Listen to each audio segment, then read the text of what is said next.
Nos tempos do Velho Oeste, o convidado. Nos tempos do Velho Oeste, um homem de mochila às costas vagava pela imensidão do deserto.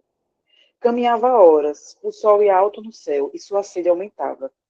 Avistou uma casa de fazenda no horizonte e pensou: graças a Deus, finalmente outro ser humano nesse ermo. Vou para lá e pedir água. Talvez sentar-me na varanda e conversar um pouco antes de retomar o caminho. Imaginou como isso seria bom. Mas, ao aproximar-se da casa, viu o fazendeiro trabalhando no jardim e começou a mudar de ideia. Ele deve estar muito ocupado e, se eu o aborrecer, ficará irritado. Pensará que sou um grosseirão. Quando finalmente alcançou o portão do jardim, apenas acenou para o fazendeiro e passou de largo. O fazendeiro percebera-o à distância e ficara contente. Graças a Deus, pensara. Finalmente outro ser humano neste ermo. Tomara que venha até aqui, beberemos alguma coisa, quem sabe nos sentaremos na varanda e conversaremos um pouco antes dele retomar seu caminho. O fazendeiro entrou em casa e preparou uma bebida gelada. Mas, quando o estranho se aproximava, pensou: ele certamente está com pressa. Se eu o convidar, vou colocá-lo numa situação difícil. Achará que estou sendo atrevido. No entanto, talvez tenha sede e venha por vontade própria. O melhor que tenho a fazer é voltar ao jardim e fingir-me ocupado. Ele sem dúvida me verá e, se desejar alguma coisa, me pedirá. Quando o estranho apenas acenou de passagem, pensou: isso é mal. O viandante prosseguiu. O sol dardejava, a sede pungia. Passaram-se horas antes que avistasse outra casa no horizonte. E disse para si mesmo: desta vez vou falar com o fazendeiro, ainda que isso o aborreça. Estou sedento, preciso beber água de qualquer maneira. Quando o fazendeiro o avistou à distância, resmungou: Deus do céu, justamente agora, com tanto trabalho a fazer, não posso receber ninguém. E continuou a trabalhar sem levantar a cabeça. O viandante viu sair para o campo e seguiu, dizendo: estou com muita sede. Poderia, por favor, me dar-me algo para beber? O fazendeiro pensou: não posso despachá-lo, não seria direito. Assim, levou o estranho para casa e deu-lhe de beber. Disse o estranho: reparei no seu jardim. É claro que quem cuida dele sabe o que faz e ama as plantas. O fazendeiro perguntou: então você gosta de jardinagem? Sentaram-se na varanda e conversaram por muito tempo. Finalmente, o estranho declarou: agora devo ir-me. E o fazendeiro: o sol está se pondo, fique aqui por esta noite. De manhã tomaremos café e você poderá partir. O visitante concordou. Caía tarde. Sentados na varanda, os dois contemplavam a vastidão do céu do oeste, transfigurada a lusco-fusco. No escuro, o visitante confessou que o mundo mudara para ele, depois que percebera alguém acompanhando-o sempre, passo a passo. A princípio, disse, recusara-se a acreditar que era seguido constantemente. Quando parava, o outro parava. Quando prosseguia, o outro prosseguia. Só depois de algum tempo reconhecera o seu companheiro. Esse companheiro é a morte, explicou. Acostumei-me tanto com sua presença que sentiria saudade se ele não estivesse mais aqui. É o meu melhor e mais fiel amigo. Quando não sei o que é certo ou o que devo fazer, detenho-me e espero sua orientação. Entreguei-me a ele. Sei que estamos juntos. Sem apegar-me a meus desejos, aguardo sua mensagem. Quando me sinto forte e confiante, ele me diz uma palavra que, como um raio, dissipa a treva e me ilumina. O fazendeiro só achou a conversa muito estranha e olhou silenciosamente à noite. Depois de longo tempo, avistou sua própria morte e curvou-se diante da nova companheira. E, ao cumprimentar a sua morte, foi como se toda a sua vida houvesse mudado. Tornara-se preciosa como um amor que antecipa o adeus. E, como esse amor, transbordou. Na manhã seguinte, tomaram juntos o de jejum e o fazendeiro disse: você pode partir, mas a minha amiga ficará. Saíram, apertaram-se as mãos e despediram-se. O viajante partiu, o fazendeiro regressou ao seu campo. Bert fala muito através das histórias, né? Muito. E vida e morte estão presentes o tempo todo. E lembrem daquela frase, né? Que tem lá, que é de Bert Helling, que tem nos ajudado muito a refletir, que a morte é quem nos convida para a dança da vida. Essa companheira que está sempre ao nosso lado. Vamos continuar? Vamos. Exemplos de seminários. Adrian. Adrian deixar esposa e filhos para viver com Jennifer, que em seguida engravidara. Quero dizer apenas que Jennifer, minha parceira, talvez esteja fazendo um aborto hoje e não posso interferir. Sua voz enfraquece. Sinto-me confuso e impotente. Gostaria de fazer algo, mas eis-me aqui, sentado, a 400 quilômetros de distância. Só me resta aceitar o fato. Hellinger. Adrian, se ela fizer o aborto contra sua vontade, você será tocado pela morte. Parte de você morrerá também. Pausa. Significará, provavelmente, que o seu caso com Jennifer terminou.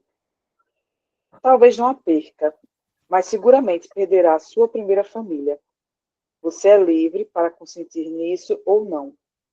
Se consentir nessa morte, uma nova força poderá manifestar-se em você, oriunda da culpa compartilhada, do sacrifício da criança não nascida e da perda de sua família. Se consentir nisso tudo, um peso deslizará de seus ombros. Mas, se tentar descobrir a saída mais fácil, terá que carregar esse peso. Adrian arqueja e assume a atitude de autopiedade. Hellinger ao grupo. O que ele está fazendo agora é autodestrutivo. Mostra uma atitude nada apropriada de abatimento e egoísmo. Sua perda é certamente menor do que a do filho. Adrian, em voz fraca. O senhor está pedindo muito. Hellinger. A opção da cura nem sempre é a mais fácil. Sua reação, um tanto teatral, não lhe convém. Você está canalizando suas energias para a autopiedade e não para a ação eficaz. Não há vantagem nisso. Assim, vamos deixá-lo remoer o assunto por algum tempo. June. Fiquei bastante impressionada com o que o senhor disse a respeito do aborto. Sofro muito por ter feito um. Começa a chorar e sinto muita raiva. Hellinger, depois de uma longa pausa. Esse tipo de raiva é uma manobra de diversão. Mostra que você está tentando transferir a responsabilidade para outra pessoa. Você tem de aceitar a sua cota de responsabilidade. Por quê? Quando se trata de um aborto, não é possível passá-la a seu parceiro ou a quem quer que seja. June. Tenho refletido sobre o assunto, procurando lembrar quando meu marido e eu começamos a pensar em separação. Sim, foi exatamente há 1 ano e meio, pouco depois do aborto. Teria sido nosso terceiro filho. Hellinger, referindo à constelação familiar de June, que estivera olhando em outra direção, evitando o marido. Vocês estavam pensando no filho, June. June começa a chorar, agora com mais sinceridade. Deixe que a dor ocupe dentro de você o espaço que merece. É uma dor saneadora que faz a honra a esse filho. Ela irá ajudar a descobrir o que deve ser feito para que o sacrifício da criança não tenha sido em vão. Mais perguntas sobre este assunto? Luiz, poderá dizer algo mais a respeito do papel do aborto espontâneo no sistema familiar? Hellinger, como já disse, o aborto espontâneo geralmente não afeta o sistema familiar e poucas vezes compromete o relacionamento do casal. Ele deve ser encarado como uma coisa que acontece e nada tem a ver com culpas pessoais. Por exemplo, uma mulher que abortou espontaneamente pode sentir-se culpada e perguntar: o que eu fiz para que isso acontecesse? Esta é uma pergunta despropositada, presunçosa, e só gera loucura. Se o terapeuta disser que você teve 5 abortos espontâneos, portanto, deve ter alguma culpa. Eu considerarei essa intervenção perniciosa. Louis, perguntei por causa de um antigo cliente meu. Um dos seus sonhos levou-me a suspeitar que houvera abortos espontâneos em sua família, o que ele depois confirmou. Eu queria saber se isso poderia ser importante. Irmãos dele? Louis, sim. Hellinger. Parece que esse homem é uma exceção ao que eu acabo de dizer. Talvez os irmãos fossem importantes para ele. Nesse caso, como única solução, deveria reverenciar o destino deles e dizer-lhe: vocês não vieram ao mundo, eu vim. Vocês estão mortos, eu estou vivo. Então teria de haver-se com a culpa de ter sobrevivido, de estar vivo, enquanto os outros estavam mortos, mesmo que nada pudesse fazer a respeito. Todos aqui já conhecem a fórmula mágica. Você está morto, eu viverei um pouco mais e também morrerei. Essa fórmula reaproxima vivos e mortos, e os vivos não precisam mais sentir que, de algum modo, levam vantagem sobre os mortos. O exemplo que você citou mostra como é perigoso tentar construir uma teoria abrangente a partir de uma observação limitada. Estou lhes dando aqui uma orientação geral, mas ela não deve impedir-los de observar qual é realmente o caso das pessoas com quem trabalham. Inseminação artificial. Pergunta: o que dizer da inseminação artificial? Estou trabalhando com um casal sem filhos que está fazendo de tudo para que isso seja possível. Quais serão as consequências? Hellinger: não haverá problema algum se o sêmen for do marido. Pergunta: não, eles querem recorrer a um banco de sêmen. Hellinger: mas por que diabos fariam isso? Se usarem o sêmen de outro homem, ultrapassarão as fronteiras do seu relacionamento e correrão o risco de se separar. De qualquer maneira, o relacionamento deles já está ameaçado. Sei que muitas pessoas afirmam que isso não tem importância, mas minhas observações são diferentes. Quando os parceiros se defrontam com um destino particularmente difícil, como não poder ter os filhos que queriam, devem ser muito cuidadosos com o que fazem para mudar esse destino. Não é tão fácil mudar destinos por meio de intervenções tecnológicas, como muitos gostam de pensar. As consequências para o sistema são inesperadas e, em geral, mais graves do que possam admitir. Por exemplo, se o marido não pode ter filhos e a mulher se deita com outro homem ou faz inseminação artificial para engravidar, ela não está aceitando o marido tal qual é, o que prejudica o relacionamento. Se desejar manter a parceria, ainda bem em aceitá-lo, inclusive com suas limitações. Andará bem em aceitá-lo, inclusive com suas limitações. De outro modo, irá separar-se dele e sofrer todas as consequências que isso traz. Quero me casar com ele. O marido, que não podia ter filhos em razão de doença, pediu à esposa que encontrasse outro homem para engravidá-la. Criaria um filho como se fosse seu. Ela conheceu um ator famoso que concordou com o plano. A mulher engravidou e deu à luz uma menina saudável. Pouco tempo depois, o casamento ruiu. Ela encontrou outro homem, engravidou de novo e casou-se com ele. A menina achava que seu pai era o primeiro marido da mãe. Mas coisa estranha, toda vez que viu o ator na televisão, dizia: quero me casar com ele. A mulher, por fim, teve de contar-lhe a verdade. O casal vem antes dos filhos. Pergunta: trabalho com muitas famílias cujos parceiros colocam as necessidades dos filhos acima de tudo mais. Tenho a impressão de que as crianças não se sentem seguras quando dispõem de liberdade excessiva ou de atenção exagerada. Poderia dizer alguma coisa a respeito do relacionamento entre pais e filhos, tal como o vê Hellinger? O relacionamento básico numa família é entre o pai e a mãe. Ele constitui o alicerce do papel de pais. A força necessária para que desempenhem bem esse papel vem do relacionamento do casal. Enquanto o relacionamento for bom e alicerçar a família, os filhos se sentirão seguros. A criança se sente melhor quando, na família, o pai estima e respeita a si próprio e a mãe, quando a mãe estima e respeita a si própria e ao pai. Então, o relacionamento dos pais com os filhos é a continuação e a realização do seu relacionamento mútuo. Os filhos são o coroamento e a plenitude do amor um pelo outro. Os filhos se sentem livres quando seus pais se amam. Aqui são importantíssimos o direcionamento e a qualidade do amor. Quando o amor do pai pela filha é eficiente, flui para ela, através da esposa. Faz um desvio pela esposa. O mesmo se aplica ao amor da mãe pelo filho, que flui para ele através do marido. Quando os pais amam os filhos dessa maneira, a união se consolida e os filhos se sentem livres e seguros. Primeiro, homem e mulher são um casal, só depois se tornam pais. O relacionamento entre parceiros vem antes do relacionamento parental. Por isso, tem precedência. Sua união se manifesta nos filhos, que são a expressão de sua masculinidade e feminilidade. O homem e a mulher estão física e notoriamente unidos nos filhos. Embora a continuação da vida da espécie seja a função biológica do casamento, o relacionamento dos cônjuges precede sistematicamente o relacionamento com os filhos.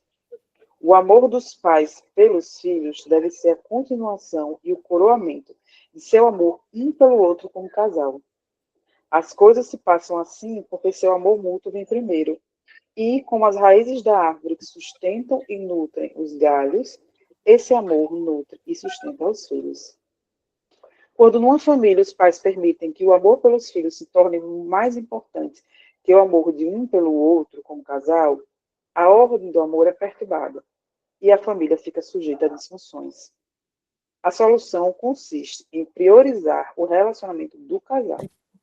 Se isso acontece na constelação, pode-se notá-lo imediatamente.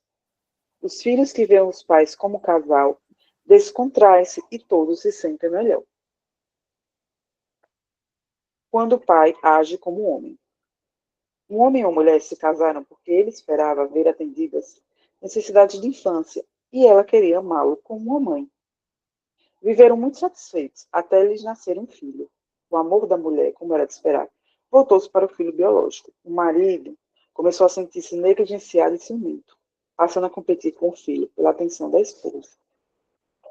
Esta, por sua vez, sentiu-se abandonada pelo marido e desejosa de um parceiro que fosse igual a ela. Dividida entre os pais, a criança não conseguia ligar-se a nenhum dos dois e entrou em grave depressão. Livrou-se dessa depressão quando o pai assumiu seu devido lugar ao lado da esposa, como um homem em parceria com a mulher e como um pai em relação ao filho. O menino encontrou a paz e pôde, enfim, ser criança. Vamos dar uma paradinha aí. Como é que estamos nós? Alguma dúvida, alguma pergunta?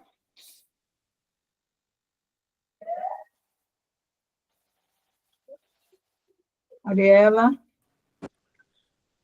Ele fala nessa questão da inseminação, que, no caso, se a mulher for a um banco de sêmen, que tem esse problema e essa disfunção, na página 76. Isso. Aí, no caso, suponhamos porque hoje em dia também tem caso da barriga de aluguel. Sendo a barriga de aluguel, mas sendo o óvulo e o sêmen dessa família, não há desordem. E não há ir contra tudo que Bert fala, né? Nós precisamos observar. Entendi. Aqui lembrem-se que esse livro é de 1999. Né? E hoje nós estamos vendo as consequências da fertilização in vitro, que está aí em voga. Nós temos várias situações, porque nós sabemos que um bebê, quando está na barriga da mãe, absorve muitas coisas do ambiente, da própria mãe. Então, dizer que está tudo bem seria um pouco generalizar demais. Então, a gente precisa observar. Pode ser que sim, pode ser que não, né?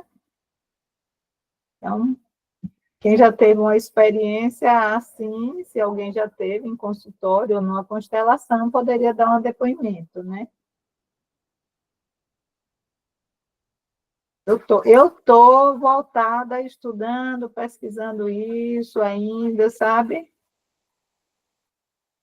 Porque o momento da concepção, alguns daqui participaram do renascimento sistêmico, né? E nós vimos quanta coisa acontece, né? Na hora da concepção. Então, é só observar. Muitas pessoas tiveram uma mudança muito grande depois da constelação intrauterina. Né? Então, a gente só precisa observar, mas dizer isso, como não sei se hoje Beth diria, né? Que não haverá problema. Porque essas crianças, em 1999, quem são essas crianças hoje? Deb? Respondi, Ariela. Respondeu sim, muito obrigada.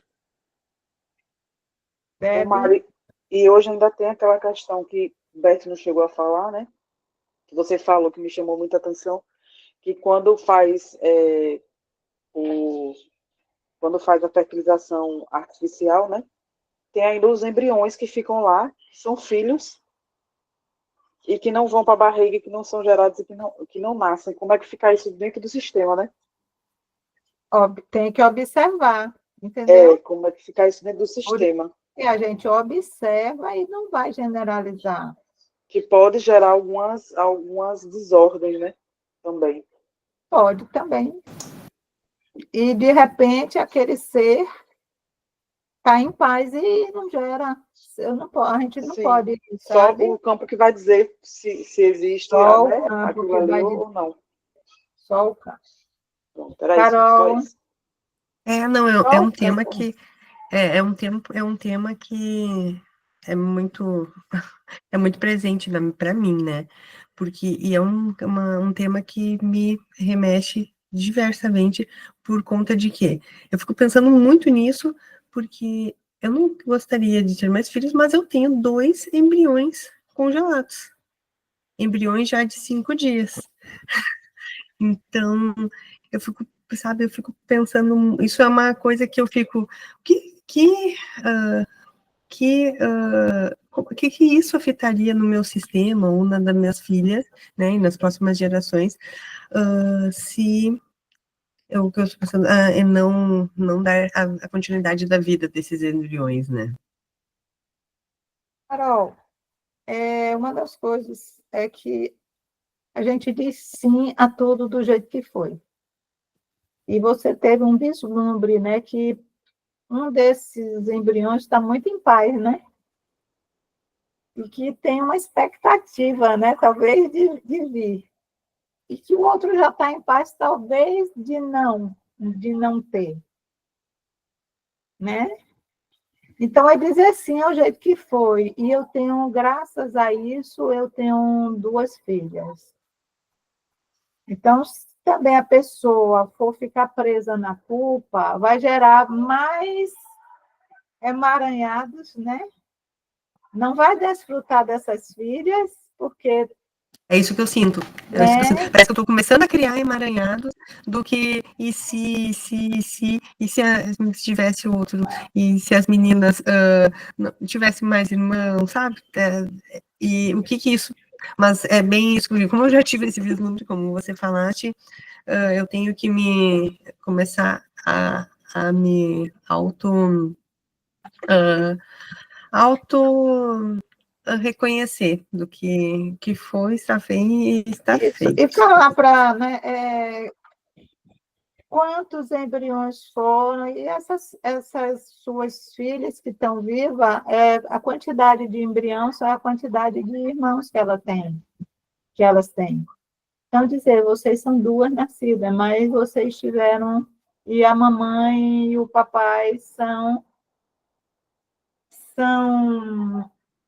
são pais de X, né? Como eu digo, eu sou avó de outros 4 netos nascidos e mais 3 não nascidos. Então, eu sou uma avó de 7 netos.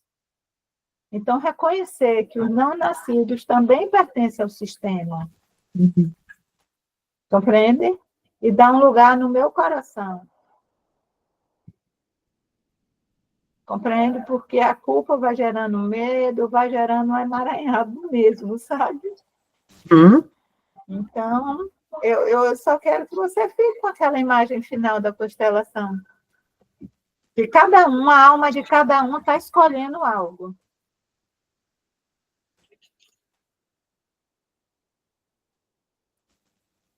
E não foi à toa que cada ser está passando por cada experiência dessa.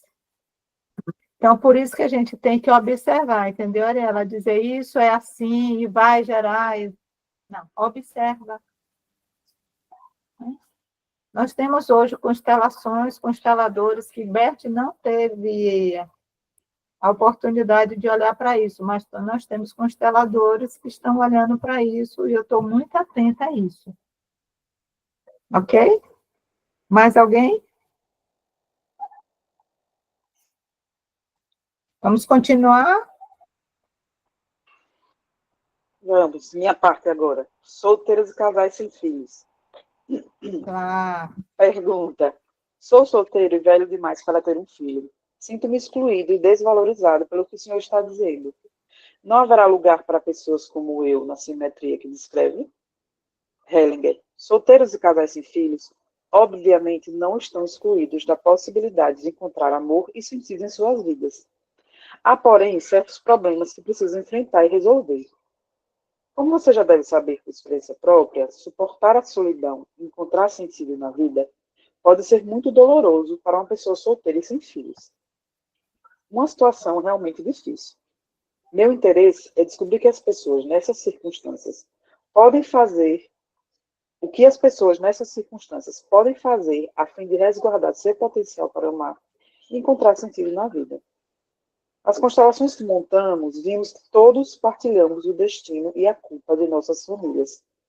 Isso significa que sofremos também as consequências do que outros fazem no nosso sistema, assim como o que fazemos os afeta. As pessoas que ficam solteiras por livre escolha também aceitam livremente as consequências dessa escolha e, em geral, não buscam terapia. Entretanto, muitas pessoas não são solteiras porque querem, mas porque foram apanhadas no emaranhado sistêmico ou estão pagando uma dívida que não quiseram. Por exemplo, o marido atormenta a mulher e ela suporta tudo sem abandoná-lo porque se sente dependente dele. A filha desenvolve uma persistente desconfiança dos homens e da intimidade e continua solteira. Ficando solteira para ser feliz, tende a organizar a vida de um modo muito diferente do que eu faria se fosse casada. De certa maneira, goza de mais liberdade que suas amigas casadas, mas também paga um alto preço. Não pode conhecer a liberdade que, paradoxalmente, advém da união com o parceiro e das responsabilidades de ser mãe. Sei que isso está fora de moda, mas a verdade é que existem mulheres que se realizam, alcançando o máximo de consistência psicológica e dignidade, quando têm muitos filhos e uma família grande e afetuosa. Ainda se pode vê-las na zona rural de vários países. Elas irradiam um ar de profunda serenidade, de paz e ligação com a vida. Sua grandeza é simples e perfeitamente natural. Nota-se o mesmo em seus maridos, embora em grau menor. As pressões sobre esses pais são enormes.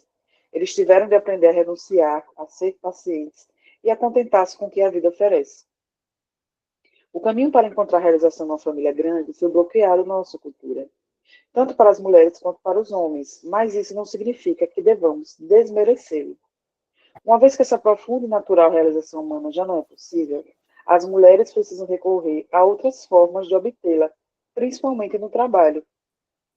Há uma ilusão culturalmente gerada que as ajuda nisso, a de que ter uma carreira satisfaz mais a mulher do que ficar trancafiada em casa com os filhos. Não acredito que ficar o dia inteiro no escritório, diante do computador, possa ser intrinsecamente mais gratificante do que permanecer em casa com os filhos. Entretanto, creio que a ilusão é necessária para que as mulheres consigam fazer o que a evolução cultural exige delas e ainda encontrar satisfação na vida. Frequentemente, as mulheres nem sequer têm consciência dessa perda de oportunidade. Muitas vezes negam que seja uma perda ou consideram-na sem importância. Com isso, desmerecem o que outrora foi a plenitude da feminilidade, desdenham o que não é mais possível. Ter filhos não é nada, cuidar da casa não é nada, os homens não são nada. Isso faz com que as mulheres se atirem a uma carreira, mas ao preço de perder a ligação com um aspecto fundamental da condição feminina e não o respeitarem mais. É sempre assim. Fazer uma coisa significa não fazer outra. Tudo o que fazemos está cercado pelo que decidimos evitar. Os potenciais desdenhados que permanecem irrealizados. Se o que foi desdenhado é desprezado e desmerecido, o que foi escolhido perde valor e importância. Por outro lado, se respeitamos e valorizamos as possibilidades desdenhadas e não realizadas, o que foi escolhido aumenta de valor.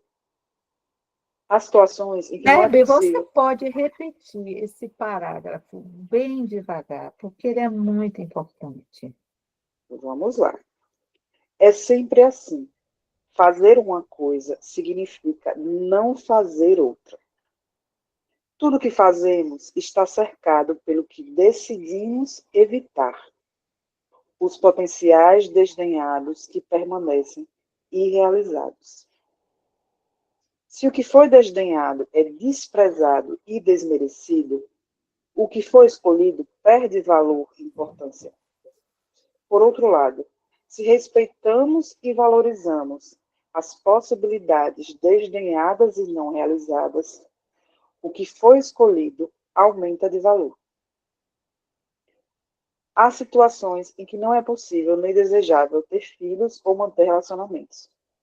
Mulheres plenamente conscientes do valor daquilo a que renunciaram e que fazem suas escolhas com lucidez, podem resgatar o feminino dessa desvalorização implícita e encontrar realização no seu novo estilo de vida. Os homens, do mesmo modo, podem resgatar o masculino. Respeitar o que foi desdenhado dá um tom diferente às suas vidas. Conquistou-se algo graças à renúncia consciente e a possibilidades perdidas. Quando a perda é aceita e se toma a decisão consciente de amparar a família e o relacionamento, sem desvalorizá-los, o que foi desdenhado acrescenta alguma coisa ao que se escolheu. O processo de aceitar perdas opera na alma e pode trazer algo de positivo no nível completamente diverso. Mesmo que permaneça realizado, o que foi desdenhado continua a atuar quando respeitamos e valorizamos. Quer dar uma paradinha aí? Você respira um pouquinho, Débora. Alguém quer comentar alguma coisa? Quer fazer alguma pergunta? Vocês percebem como ele nos deixa com as nossas opções, mas que o que eu escolho fazer não significa que eu tenho que desrespeitar o outro por ter feito uma escolha diferente. Esse é Bert Hellinger.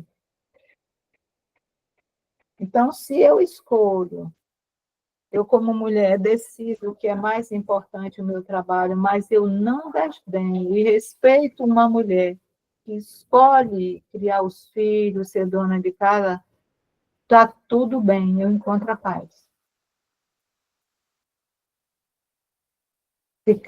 Se eu respeito o valor do outro, dentro de mim, eu tenho a paz. Então, eu concordo com as pessoas do jeito que elas são, com as escolhas que elas fazem. Pode continuar. Estava aqui comendo uma pipoquinha que meu homem veio me servir, né? É bom demais. Ah, uma delícia ser servido por esse masculino. Bom demais. Atender às necessidades não basta para o amor. Pergunta. Tomei consciência da minha necessidade de ternura e cuidados. Apaixono-me e tenho por algum tempo a sensação de que encontrei o parceiro certo e que todas as minhas necessidades serão atendidas. Então alguma coisa muda. E ou ele me deixa ou perde o interesse por mim. Hellinger. Muitas uniões realmente começam assim, com alguém em busca de um parceiro, capaz de satisfazer as suas necessidades e anseios. O problema é que o outro parceiro também pode estar em busca da mesma coisa. Suspeito que a paixão reativa as necessidades de nossa criança interior e o parceiro tende a ser encarado como mãe. Quando homens e mulheres procuram alguém que satisfaça as suas necessidades no nível mais profundo, estão procurando uma mãe, o que leva fatalmente ao desapontamento. A parceria é uma empresa difícil, muito diferente de um caso, ainda que duradouro. A parceria, pelo menos como eu entendo, tem outra dimensão. Você diz que pode ficar com ele por alguns meses, mas ele não a leva a sério, no sentido de querer construir uma vida com você. Uma vez que o vê como uma oportunidade de conseguir o que deseja, ele considera o relacionamento uma oportunidade passageira de levá-lo a atender igualmente as necessidades dele. Essa visão é ampla bastante para um caso amoroso, mas estreita demais para uma parceria. Contudo, se do fundo do coração você tiver uma visão digna de sua plenitude e do poder e dimensão da sua feminilidade, uma visão à altura de todo o seu potencial humano, então aparecerá um homem apto a lhe dar a resposta conveniente. Se o amor se desenvolve, e talvez mesmo um pouquinho de paixão, ótimo. A paixão é cega, mas o amor vê. O amor aceita e deseja o outro tal como ele é. Isso toca em algo muito profundo e permite que o amor floresça. Eis o conselho de um velho a uma jovem. Bruno, já que falamos de sentimentos, tenho um que não compreendo e sobre o qual eu gostaria de falar. Não me lembro de ter tido esse sentimento antes, não sei exatamente como lidar com ele. O sentimento de que encontrei a mulher certa para mim. Só isso, a mulher certa. Não há paixão nem desejo, apenas o sentimento de que ela me convém. Hellinger, desconfio muito dessa frase.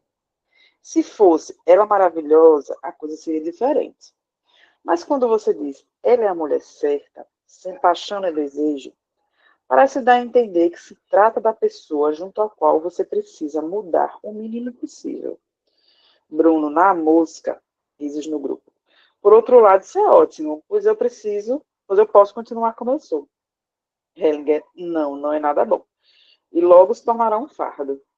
O sentimento de que a mudança não é necessária limita sua parceria de um modo pouco saudável. Melhor seria se ela apenas fosse boa, e você também. Casais homossexuais. Pergunta. Sou homossexual e parece que não há lugar algum para nós na sua tese. De que me vale ouvi-lo dizer que o homem se torna um homem no relacionamento com a mulher, ou que a mulher se torna uma mulher no relacionamento com o homem? Isso transforma a heterossexualidade na única forma de sermos criaturas humanas. Hellinger. Em primeiro lugar, eu gostaria de transmitir alguns conceitos gerais sobre a visão sistêmica. Toda pessoa é parte integrante dos sistemas de relacionamento a que pertence e tem igual valor no funcionamento desses sistemas. Todos, no sistema familiar, são essenciais para o sistema. As diferenças aumentam a durabilidade e estabilidade de um sistema social. A consciência que possa excluir pessoas do grupo porque são diferentes atua no nível diferente da consciência sistêmica, que procura equilibrar o sistema como um todo, preservando o direito de cada membro pertencer a ele. Há sérias consequências para os membros mais jovens de uma família quando alguém é excluído do sistema por ser diferente. Tenho visto inúmeros casos de jovens que sofrem amargamente por terem de se identificar com um parente mais velho que foi afastado da família por ser homossexual. Esse compromisso básico com a dignidade e o valor intrínsecos de todas as pessoas faz com que vejamos as diferenças abertamente. Dito isso, existe um fato que os casais homossexuais não podem evitar. Seu amor não permite que tenham filhos juntos. A concentração da procriação na heterossexualidade tem consequências que não podem ser ignoradas como se não existissem. Em toda a união sem filhos, os parceiros se separam com menos culpa, eles apenas se ferem um ao outro. Mas, quando pais se separam, as consequências são graves para os filhos. Eles precisam cuidar para que seus atos não magoem os filhos. Essa culpa extra dificulta ainda mais a separação dos pais, mas, paradoxalmente, reforça o relacionamento. Casais sem filhos, inclusive homossexuais, não contam com o apoio dessas consequências para permanecer unidos nas crises. Os casais homossexuais, como outros casais sem filhos interessados em parcerias duradouras e afetuosas, precisam tomar decisões absolutamente claras e conscientes quanto aos objetivos de seu relacionamento. Certos objetivos promovem mais estabilidade a longo prazo que outros. Querer evitar a solidão, a sensação de vazio, por exemplo, não é um objetivo que sustente uma parceria duradoura de iguais.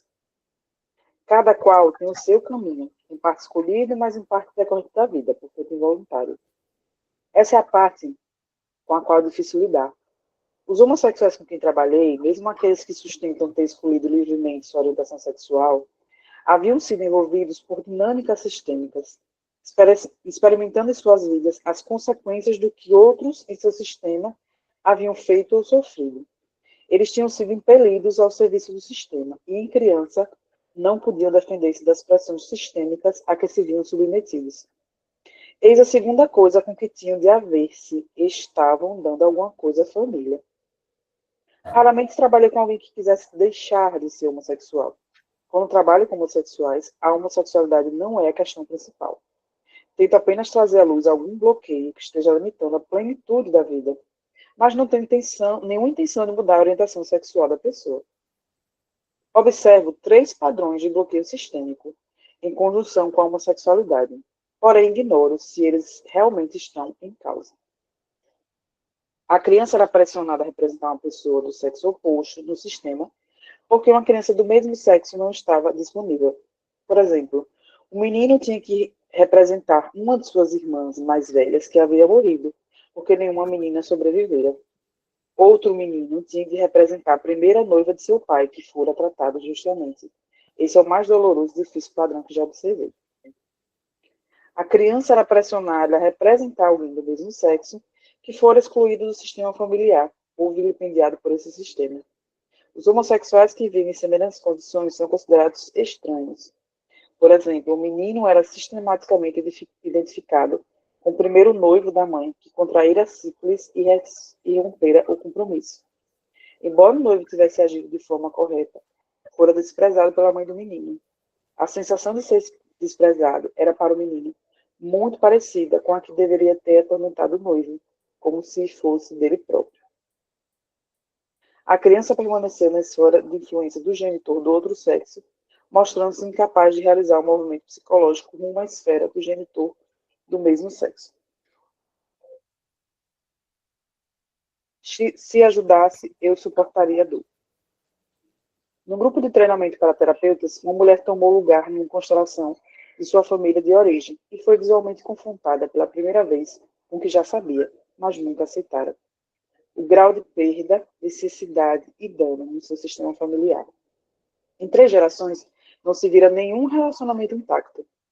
A união de seus pais era caracterizada pelo ódio e o desdém. Ela fora escolhida para satisfazer necessidades emocionais e sexuais do pai, desde quando tinha 8 anos, até a época que conseguiu sair de casa, aos 18. Os atos sexuais eram brutais e dolorosos, ocorrendo com o conhecimento e consentimento implícito da mãe. Em terapia anterior, ela explorara a raiva, a dor e o sentimento de traição. Encontrara alívio, mas não solução final. Agora, diante do homem que representava seu pai, o terapeuta sugeriu: diga-lhe, isto dói. Enquanto dizia isso, soluços assomavam-lhe das profundezas e explodiam. E ela acrescentou espontaneamente: e não ajuda. Eu não podia aliviar sua solidão. Eu suportaria a dor se ela ajudasse a combater aquela terrível solidão. Abraçou com ternura o homem que representava seu pai, que também chorava abertamente, e assim ficaram ambos por longo tempo. Ela sentiu conscientemente, pela primeira vez e como adulta, seu amor infantil pelo pai e sua secreta disposição para sacrificar-se pelo bem da família. Em seguida disse-lhe: prometo-lhe que nenhuma outra criança será magoada como eu fui. Pagarei o preço, pago por aqui. Quando se voltou para o grupo e declarou: sou lésbica, ela o fez com a máxima simplicidade e dignidade humana possíveis naquela situação. Um ano depois, ainda sentiu os efeitos liberadores da aceitação do papel que lhe fora imposto pelo destino, acatando como uma escolha consciente aquilo que antes, inconscientemente, carregava consigo e não podia mudar. Encarada dessa forma, a homossexualidade cobra um alto preço. Aqueles que conseguem afirmar sua orientação sexual e construir uma vida feliz, afetuosa e significativa, têm um apoio íntimo bem diferente do que aqueles que lutam contra o destino e menosprezam a perda. Quer o façam conscientemente ou procurem mudá-lo, se puderem. Então, aqui tem 2 pontos que são pontos bem importantes que causam polêmica. Mas Bert já esclarece aqui que raramente trabalhei com alguém que quisesse, entre parênteses, deixar de ser homossexual. Quando trabalho com homossexuais, a homossexualidade não é a questão principal. Tento apenas trazer à luz algum bloqueio que esteja limitando a plenitude da vida, mas não tenho nenhuma intenção de mudar a orientação sexual da pessoa. É bom que a gente tenha isso muito claro. Então, quando se faz uma constelação, como no caso aqui no primeiro exemplo, né? A criança era pressionada a representar uma pessoa do sexo oposto no sistema porque uma criança do mesmo sexo não estava disponível. Por exemplo, um menino tinha que representar uma de suas irmãs mais velhas, que havia morrido, porque nenhuma menina sobrevivera. Nós fazemos uma reconciliação para que esse irmão olhe para a irmã e diga: você com seu destino e eu com o meu. Você morreu e eu estou viva. Para que esse irmão possa seguir na vida sem a sensação de estar ligado a uma morte, a um morto. Compreendem? Para que é a constelação? Não tem cura. Em nenhum momento Bert quis propor uma cura da homossexualidade. No livro Olhando para a Alma das Crianças, que já é de 2016, Bert já traz um olhar, quando ele trabalha com um casal homossexual de 2 homens, e ele vê que aqueles homens estavam, né, a serviço de tantas mulheres que sofreram naquele sistema. Então, mais uma vez, observem. E aqui vem também o caso de um abuso, que é outro, né, ponto que muitas pessoas atacam a constelação por causa disso, mas Bert diz aqui que durante a constelação a menina liberou o amor que quando criança também ela sentiu por aquele pai. Então, quando nós trabalhamos com abuso, nós deixamos com o abusador as consequências daquilo. Não se passa a mão na cabeça, mas nós olhamos a dinâmica sistêmica que causa aquele abuso na família. De onde veio isso aqui atrás? Onde isso começou? Compreendem? Alguém tem alguma pergunta? Eu tive a impressão que alguém ia falar. Diga, Paulo. Eu entendi que ele não propôs em momento nenhum mudança na sexualidade. Ele coloca aqui que esses padrões sistêmicos, ele não sabe se são a causa, mas ele observa esses padrões. Agora, considerando que ele observou esses padrões e ele começou a mexer nas constelações, ele não observou nenhuma mudança com relação a alguma coisa da sexualidade, já que ele mexeu no sistema. É isso que eu falei, que no livro Olhando para a Alma das Crianças, já em 2016, ele já traz algumas coisas novas. Aqui é de 1998, foi o primeiro livro de Bert. Certo, mas que mudança Então, ele ele observou? avançou. Que ele falou que é o exemplo que eu acabei de falar, né? Que, na realidade, aqueles 2 homens estavam na esfera de mulheres que foram mortas, que foram abusadas. Então, é como se eles ficassem na esfera daquelas mulheres do sistema. Os 2 homens estavam presos ali. Tá, mas então, eu não entendi, talvez não tenha sido claro. Eu estou perguntando se, quando ele mexeu nisso, se ele observou alguma mudança em algum caso, se teve algum caso que Qual é a mudança que você está querendo perguntar? a homossexualidade desapareceu, por exemplo. Bert nunca procurou saber o que acontece depois de uma constelação. Por isso que ele diz, é fenomenológico, eu não procuro saber. Compreende? Então, ele nunca foi buscar, quantificar.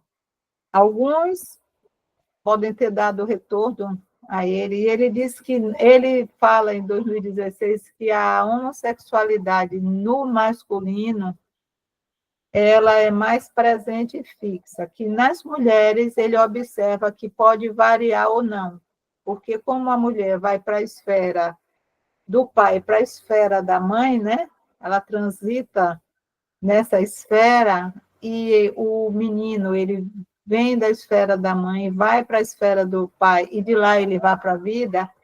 Ele diz que quando o homem toma uma decisão da homossexualidade,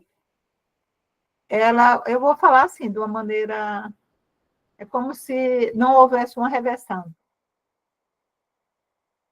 ele fica naquela dinâmica e ele vai para a plenitude e vai para a vida. As mulheres, elas transitam com mais liberdade estar no momento homoafetivo e estar no momento heterossexual.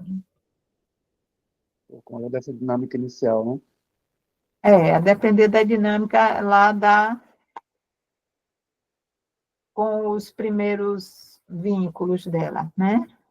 Mas nós vamos, quando nós formos estudar, olhando a alma das crianças, nós vamos entrar nessa constelação que ele já trouxe, olhando de uma outra maneira.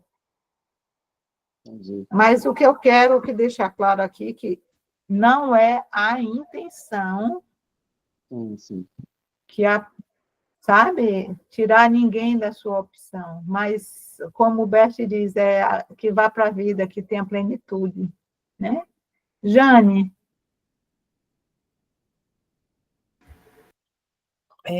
Tô. Eu vou trazer para o meu entendimento, eu quero trazer para o meu entendimento, tá? Aham. Ele citou 3 observações, 3 padrões de bloqueio sistêmico, e eu quero trazer para o meu entendimento, porque, assim, quando é um caso pontual na família, eu até entenderia, mas quando isso se repete, por exemplo, quando são irmãos, e aí quando passa para uma nova geração, repete de novo, e aí o que eu quero entender é o que teria que abrir um campo para entender o porquê, porque assim não se encaixa nesses 3, pelo menos é da minha família, então eu não identifico nesses 3 que eu observo aqui. Olha, gente, pode ser que não, mas assim, aqui fala de alguém que foi excluído, né? E, de repente, para quem seus irmãos olham, para onde o amor de seus irmãos olham, para que excluídos eles olham? Para que excluídas? Uhum. Porque lembre, gente, lá atrás, um filho homossexual, ele era banido do sistema. Ele era colocado para fora de casa, ele perdia herança, né? E sumia no mundo, morriam sem notícia. Então, quando tem um caso tão repetido, essas pessoas que a homossexualidade está civil, lembrem que todo sintoma olha para alguma coisa, nos mostra alguma coisa. Então, para onde o amor dos seus irmãos olha? São tios. Tios. Depois de tios, passou para primos. E Aonde o amor deles olha? Para quantos excluídos desse sistema eles querem incluir? eu me pergunto porque tem um que ele entrou no processo de sofrimento dessa vida, né? E o outro não, o outro ele busca a vida, ele vai para a felicidade, ele busca a plenitude, o outro não, entende? Aí, como eu tenho relação com eles, como eu convivo com eles, né, e sim, existe sim, como você mesmo falou, eles são expulsos, um sofreu tudo isso, o outro escondeu isso para que não sofresse, não passasse pelo que o primeiro passou, que o mais velho passou. E eu observo que agora, num primo, ele teve que se afastar também para que não sofresse, mesmo assim ainda sofre o julgamento, né? Mas, Jane, eu estou falando de algo muito mais lá atrás. Compreende? Uhum. Muito mais lá atrás. Esse que está em sofrimento. Quem lá atrás passou por isso, foi excluído, passou por um sofrimento, ou morreu, foi assassinado.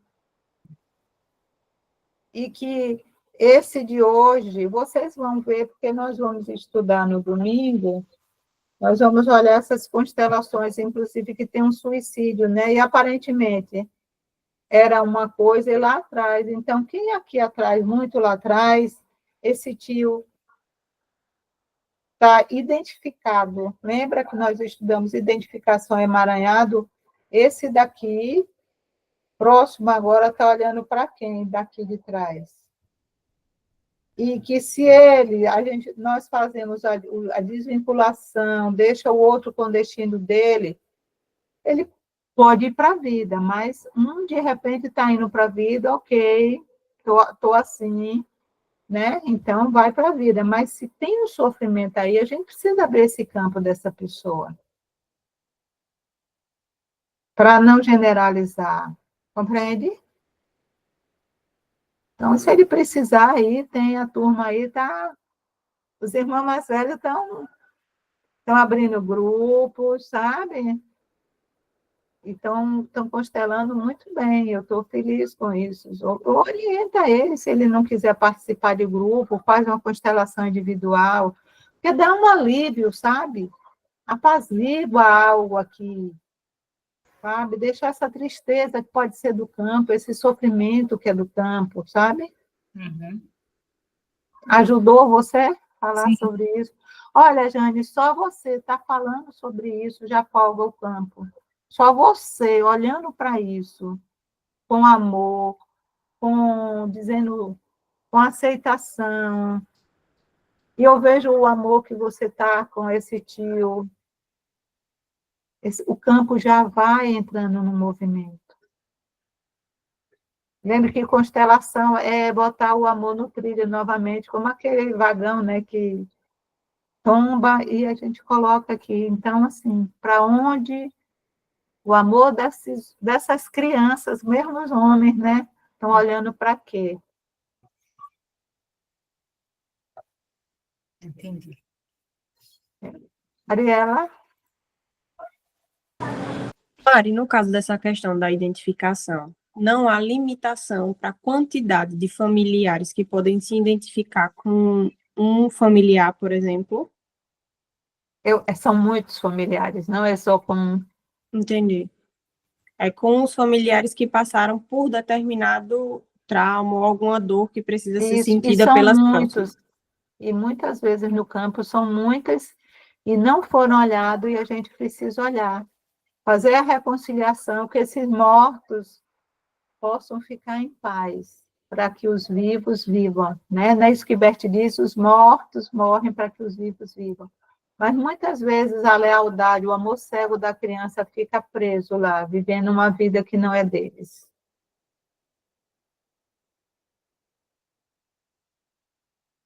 É um assunto bem... Eu não estou querendo generalizar, a gente olha isso com muito respeito, porque tem uma dor. Teve uma dor lá atrás.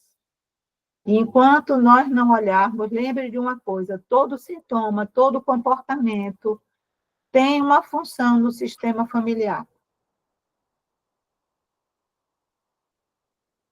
Então, por isso que quando nós vamos ver amanhã, né, a postura fenomenológica, ela entra em consonância com tudo, do jeito que é. Sem julgar se é bom, se é mal, a gente vai abrindo. É o que a gente está fazendo aqui.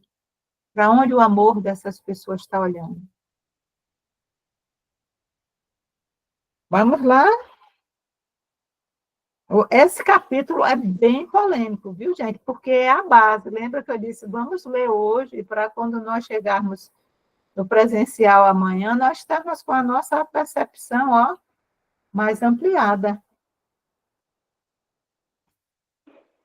Deve você estar cansada, quer continuar Não, lendo? tá tranquilo.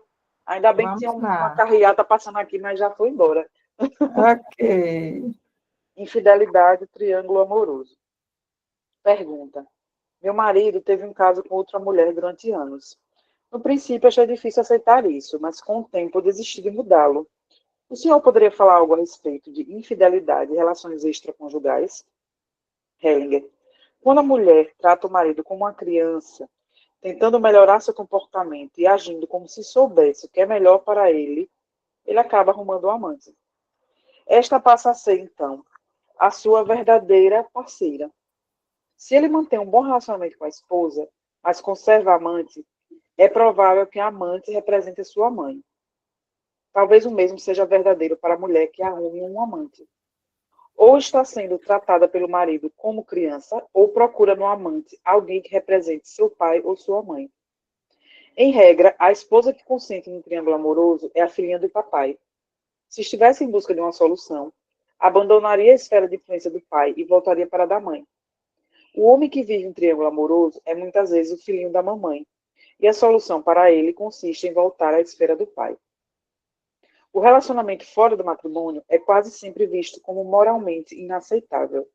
Nessa situação, o chamado parceiro inocente costuma acreditar que seu direito ao outro é exclusivo e permanente. Pura presunção. A consciência que vela pelos relacionamentos não se impressiona com semelhantes reivindicações. Ela respeita apenas a qualidade real do vínculo e a ecologia do dar e receber. Em vez de reconquistar o parceiro pelo amor, o cônjuge ofendido tende a atormentá-lo como se essa exigência de exclusividade, sem olhos para a satisfação das necessidades do desejo, o fizesse querer voltar. Eu aspiro a algo mais realista. Respeito muito a fidelidade, mas não aquela que pontifica, eu sou a única pessoa que pode ser significativa para você e a única que pode satisfazer as suas necessidades. Sucede muitas vezes encontrarmos alguém que se torna importante para nós. Esse fato precisa ser respeitado. Como respeitados precisam ser os sentimentos de mágoa e perda que daí se originam. Esse encontro pode ter efeitos bastante positivos no relacionamento. Não importa qual vai ser o seu desfecho, uma solução plenamente satisfatória só é possível com amor. Ciúme. Pergunta.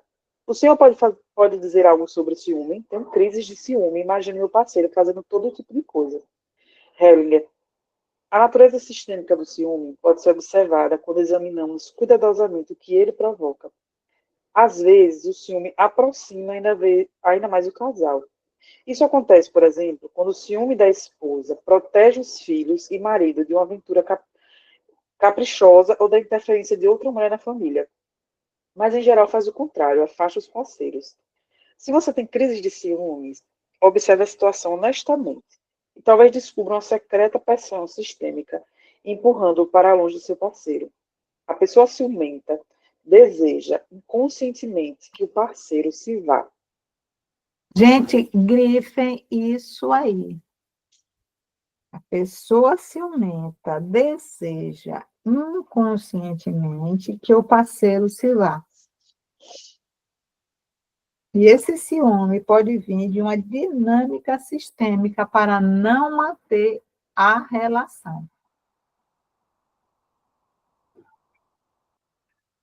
Assim como a triangulação amorosa, a infidelidade começa aqui atrás, olha. Da triangulação, pai, mãe e filho ou filha. Então, se esse filho estava no meio do pai e da mãe, e se essa filha estava no meio, possivelmente existe uma tendência de uma triangulação aqui na frente.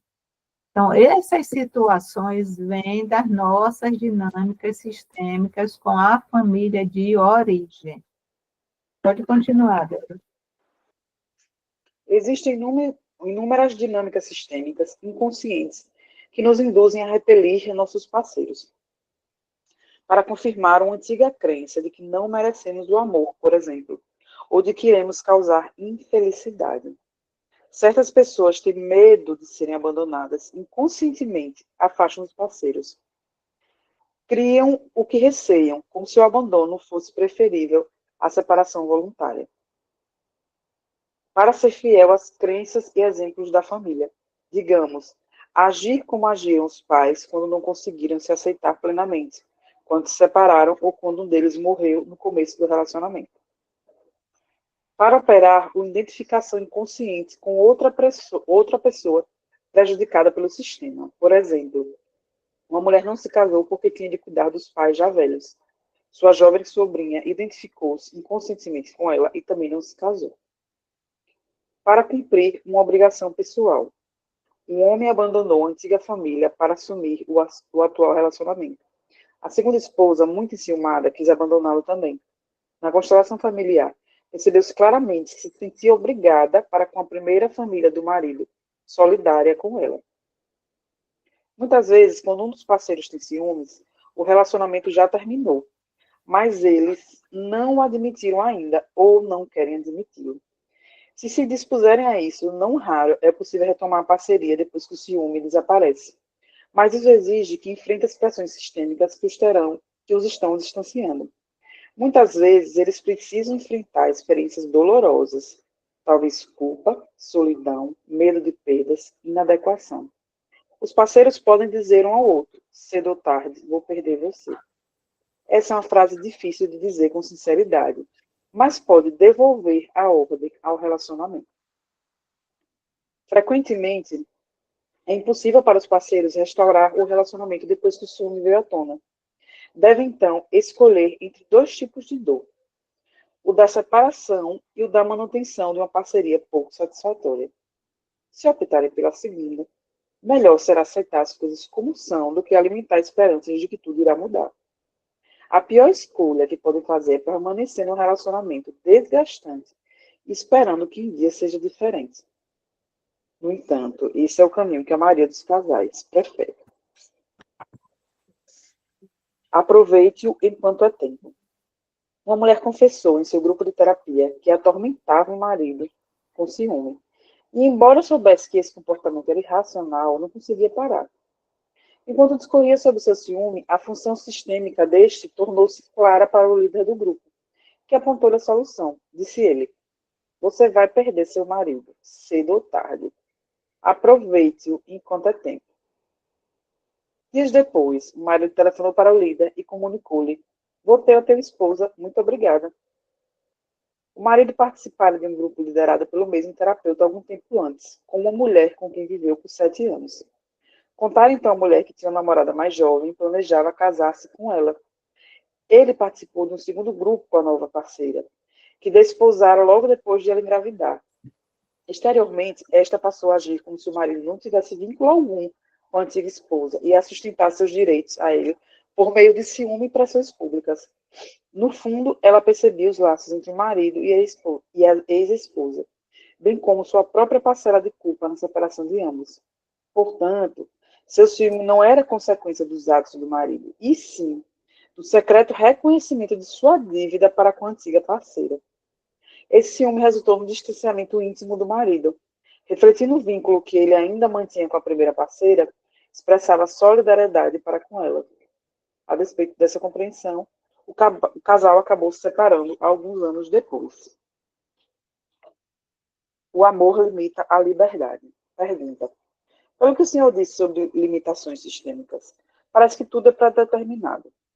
Os parceiros ansiosos por viver o que chama de uma parceria de iguais dispõem de alguma liberdade pessoal ou tudo é estabelecido por coações sistêmicas?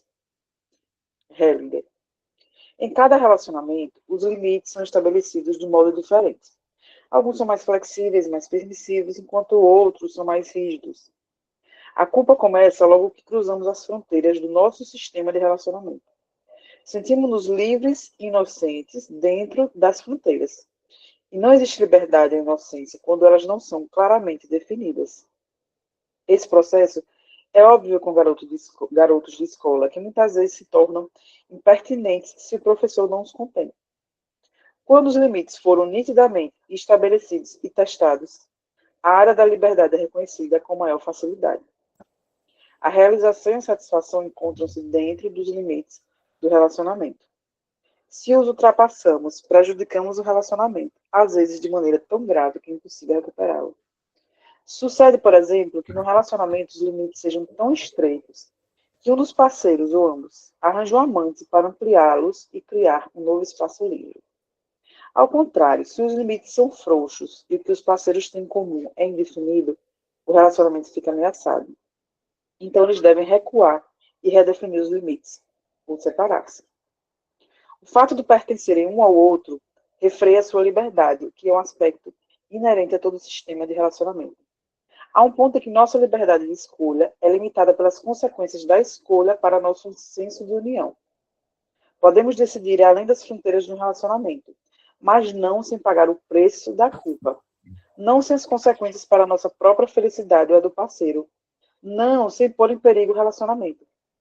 Isso reflete uma lei natural dos sistemas, a de que existem limites, além dos quais o sistema não pode mudar sem transformar-se em outro. Deb, Por favor, leia esse parágrafo aí, que ele resume muito de tudo que foi lido. Bem devagar, e vocês grifem esse parágrafo aí. O último parágrafo, né? É, O fato de pertencerem um ao outro refreia a sua liberdade, o que é um aspecto inerente a todo o sistema de relacionamento. Há um ponto em que nossa liberdade de escolha é limitada pelas consequências da escolha para nosso senso de união. Podemos decidir ir além das fronteiras de um relacionamento, mas não sem pagar o preço da culpa. Não sem as consequências para a nossa própria felicidade ou a do parceiro. Não sem pôr em perigo o relacionamento. Isso reflete uma lei natural dos sistemas, a de que existem limites, além dos quais o sistema não pode mudar sem transformar-se em outro. então, isso é uma resposta, um resumo, inclusive, do caso que Paulo trouxe, né? A pessoa rompe o limite, vai para o mundo, rompe, e depois não quer pagar as consequências. E quando o outro também vai e rompe esse limite, o outro não sustenta. Então, nós precisamos olhar, quando nós estamos no relacionamento, a liberdade diminui. Então, estar num relacionamento e ter os acordos verbais e não verbais, nós temos que ter consciência que existe uma liberdade mais limitada. Isso para vocês faz sentido? Quem para vocês faz sentido, bota aquele... Para eu estar numa relação, nós temos que fazer acordos, né? E ele diz, podemos decidir além das fronteiras de um relacionamento, mas não sem pagar o preço da culpa. Não sem as consequências para a nossa própria felicidade ou a do parceiro. Não sem pôr em perigo o relacionamento. E muitos põem o relacionamento em perigo como uma criança. E depois ainda quer culpar o parceiro. Ah, porque você fez isso, aí eu fiz isso. Né? Então, esse trechinho aí deu uma resumida de tudo que a gente vê, né? Nesse capítulo 2. Vamos terminando já? Pode prosseguir, Debbie. Separação. Pergunta. Trabalho com muitos casais em processo de separação. Às vezes tudo vai bem, mas às vezes ocorrem problemas horríveis. Existe uma dinâmica sistêmica que influencia isso? Hellinger. As pessoas não raro optam por sofrer durante muito tempo, antes de se sentirem livres para liquidar uma má situação. Porque não querem ferir o parceiro ou porque receiam o que os outros vão dizer ou pensar. Usualmente, a pessoa deseja um espaço novo e maior, mas não acha justo trabalhar por isso, porque assim irá magoar alguém. Ela age como se o seu próprio sofrimento pudesse neutralizar o sofrimento do parceiro ou justificar suas ações aos olhos dos outros. Por isso o processo de divórcio é tão demorado. Quando a separação se dá finalmente, ambos os parceiros se veem diante das possibilidades e riscos de um novo começo. Se um deles rejeitar a oportunidade de um novo começo e ignorar a possibilidade de criar algo de bom, preferindo apegar-se à dor, fica difícil para o outro parceiro libertar-se. Por outro lado, se ambos aproveitarem as oportunidades surgidas e fizerem alguma coisa com elas, ambos se libertarão e ficarão aliviados do fardo. Entre todas as possibilidades de perdão nas situações de divórcio e separação, esta é a melhor, porque traz harmonia, mesmo quando a separação ocorre. Se a separação é dolorosa, há sempre a tendência a procurar alguém para incriminar. Os envolvidos tentam aliviar o peso do destino arranjando um bode expiatório.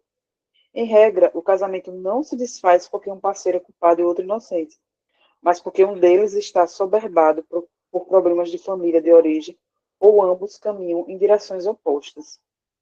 Se se incrimina um parceiro, cria-se ilusão de que algo diferente poderia ter sido feito, ou de que um comportamento novo resgataria o casamento. Nesse caso, a gravidade e profundidade da situação são ignoradas. Os parceiros começam a recriminar-se e acusar-se mutuamente. A solução para combater a ilusão e a crítica destrutiva é resignar-se à forte dor provocada pelo fim do relacionamento. Essa dor não dura muito, mas é lancinante. Se os parceiros se dispuserem a sofrer, poderão tratar do que merece ser tratado e dispor as coisas que precisam ser dispostas com lucidez, ponderação e respeito mútuo. Numa separação, a raiva e a censura em geral substituem o sofrimento e a tristeza. Quando duas pessoas não conseguem se separar civilizadamente, isso se dá às vezes porque não souberam tomar plenamente um do outro aquilo que lhes foi oferecido. Devem, pois, dizer-se: recebi o que de bom você me deu e vou guardá-lo como um tesouro. Tudo que dei para você, dei-o com gosto, portanto, guarde também.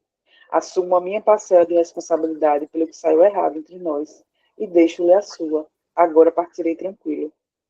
Se conseguirem dizer-se isso com toda a sinceridade, podem separar-se em paz. Nessa situação, Olha, marquem esse texto aí, porque isso aí é uma frase de cura.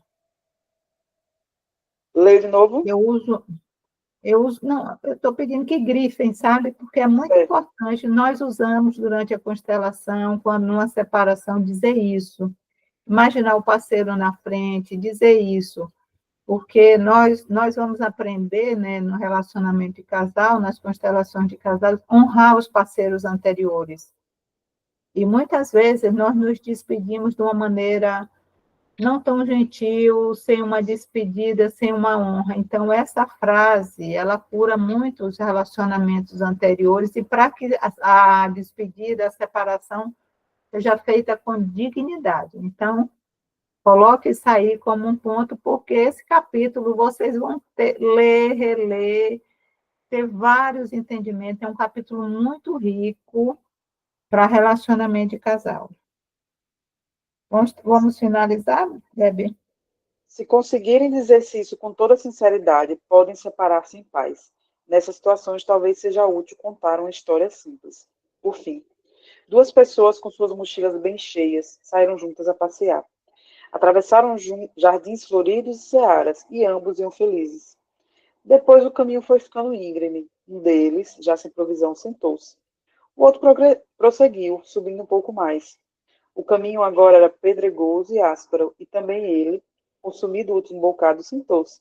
Contemplando as gloriosas cores dos campos lá embaixo, pôs-se a chorar. Muitas vezes os parceiros agem como se a sua participação no relacionamento fosse como associação um clube, associação livremente escolhida e que pode terminar livremente. Mas a consciência secreta e infatigável que zela pelo amor ensina outra coisa.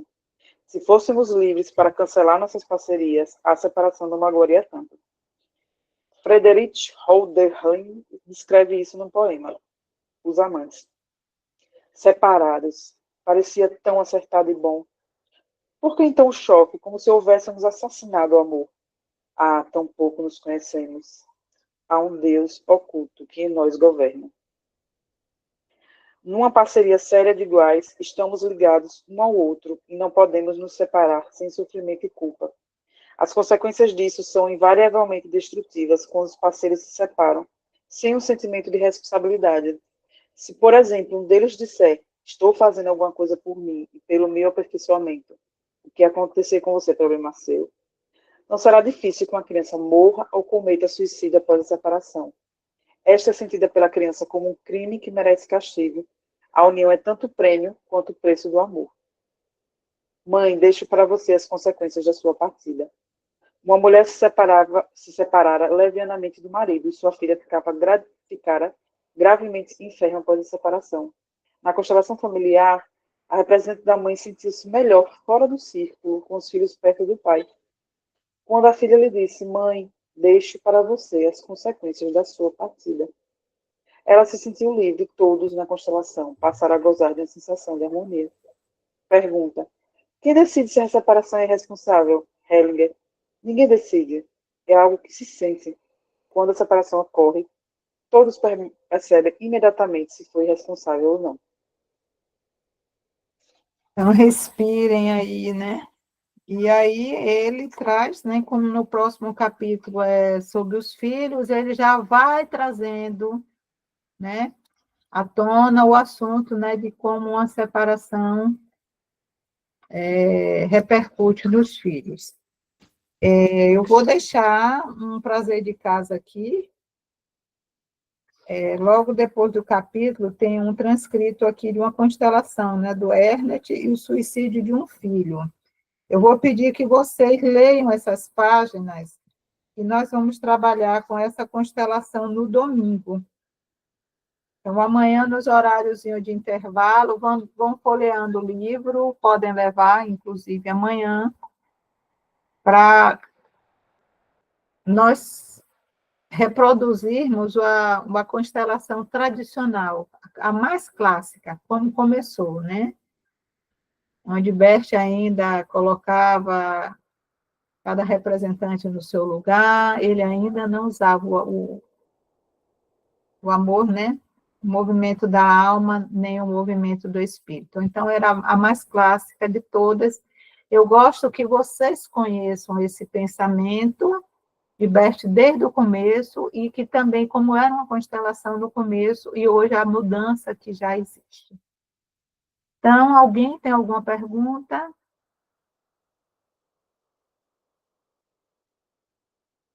Acredito que não, né?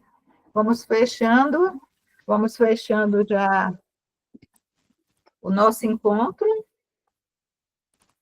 Amanhã estaremos juntos. Foi um prazer, uma alegria podermos estudar um pouquinho para amanhã. Nós já vamos chegar amanhã turbinados, né? No nosso encontro. Então, bom descanso.